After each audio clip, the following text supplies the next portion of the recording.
প্রথমেই বলে নিচ্ছি আমার চ্যানেলটিকে সাবস্ক্রাইব করে দিবেন। আজকে একটা আমি জান ঠান্ডা করার মতো একটা রান্না করতে যাচ্ছি। অনেক গরম পড়ছে বাইরে, তাই মনে করলাম যে একটা সুন্দর একটা রেসিপি আপনাদের সঙ্গে শেয়ার করি। সাজনে আলু দিয়ে হচ্ছে শিং মাছ, আর এটা আমি কাঁচামরিচ বাটা দিয়ে রান্না করব। দেখেন এখানে আমি সাজনে কেটে একদম সুন্দর করে ধুয়ে রেখে দিয়েছি। দেখেন কয়েক টুকরা আমি শিং মাছ এখানে নিয়েছি। আর এটা রান্না করতে আমাদের কী কী বাটা মশলা লাগবে সেটিও দেখিয়ে দিচ্ছি। এটা হচ্ছে রসুন বাটা, আদা বাটা, জিরা বাটা, সরিষা বাটা আর হচ্ছে কাঁচামরিচ বাটা। একটু লবণ দিয়ে আমি কাঁচামরিচটা বেটে রেখে দিয়েছি। এবার আমি রান্নাতে চলে যাব। দেখেন একটা কড়াই বসিয়ে দিয়েছি, এর মধ্যে আমি তেল দিয়ে দিচ্ছি। একটা তেজপাতা দিয়ে দিলাম, আর এখানে পেঁয়াজ বাটা দিয়ে দেবো।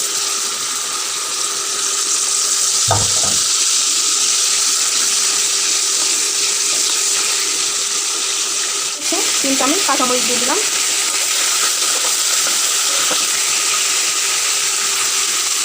এবার আমি কাঁচামরিচ বাটাটাও দিয়ে দেবো।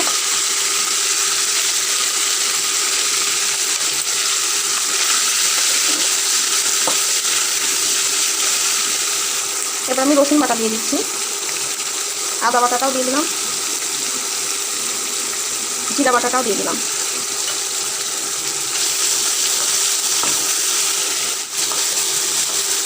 এর মধ্যে সামান্য একটু পানি দিয়ে দেবো।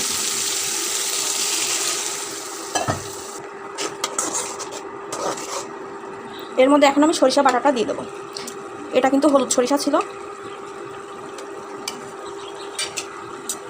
লবণ দিয়ে দিলাম, হলুদের গুঁড়া দিয়ে দিচ্ছি।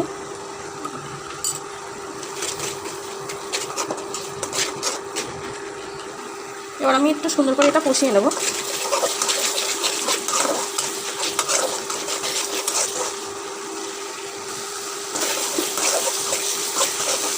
এর মধ্যে আমি এখন শিং মাছটা দিয়ে দেবো।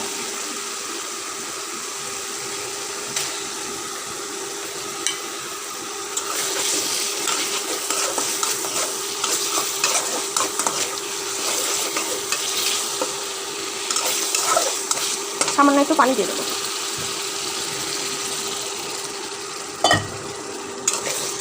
সুন্দর করে নেড়ে ছেড়ে ঢাকনা দিয়ে রেখে দেবো।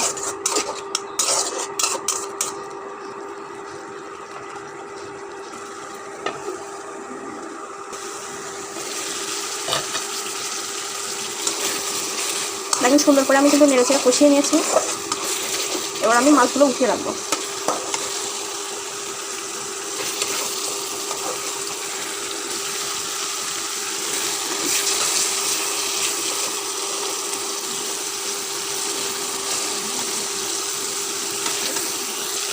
মাছ আমরা উঠিয়ে নিয়েছি, এবার আমরা এখানে একটু পানি দিয়ে দেবো।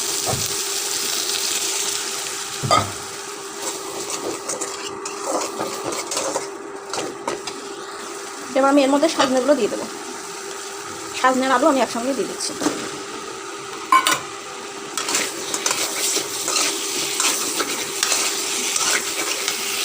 নেড়ে চেড়ে আমি ঢাকনা দিয়ে রেখে দেবো।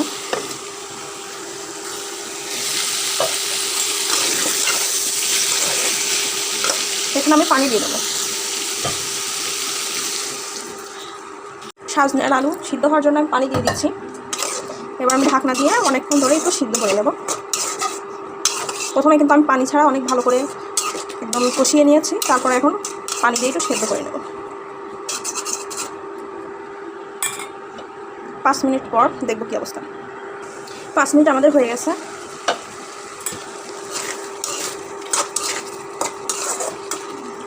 দেখেন সাজনে কিন্তু আমাদের সিদ্ধ হয়ে গেছে।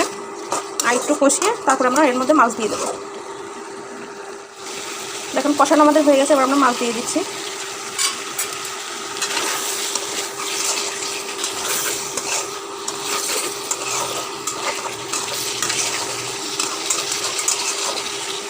মাছটা আমি নেড়ে চেড়ে নিয়েছি, এবার আমরা পানি দিয়ে দিচ্ছি।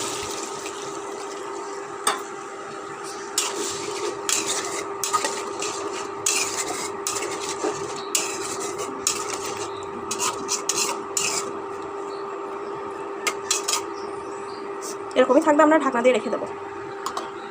2 মিনিট ঢাকনা দিয়ে রান্না করব।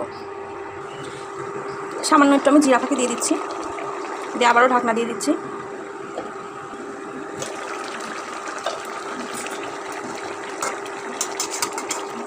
দেখেন রান্না আমাদের হয়ে গেছে, এরকম একটু ঝোল ঝোল থাকবে। এটা আমাদের আজকে দুপুরের খাবার। দুপুরে তো অনেক গরম পড়ে আর বাইরে অনেক রোদ, একদম জানটা ঠান্ডা হওয়ার মতো একটা রান্না আপনাদের সঙ্গে শেয়ার করলাম। আশা করি আপনাদের অনেক ভালো লাগবে। ভালো লাগলে আমার এই রান্নাটি বেশি বেশি করে শেয়ার করে দিবেন আর লাইক কমেন্ট করতে ভুলবেন না। আর আমার এই চ্যানেলে এখনও যারা সাবস্ক্রাইব করেন নাই, দয়া করে এখনই সাবস্ক্রাইব করে দিন। সবাই ভালো থাকবেন।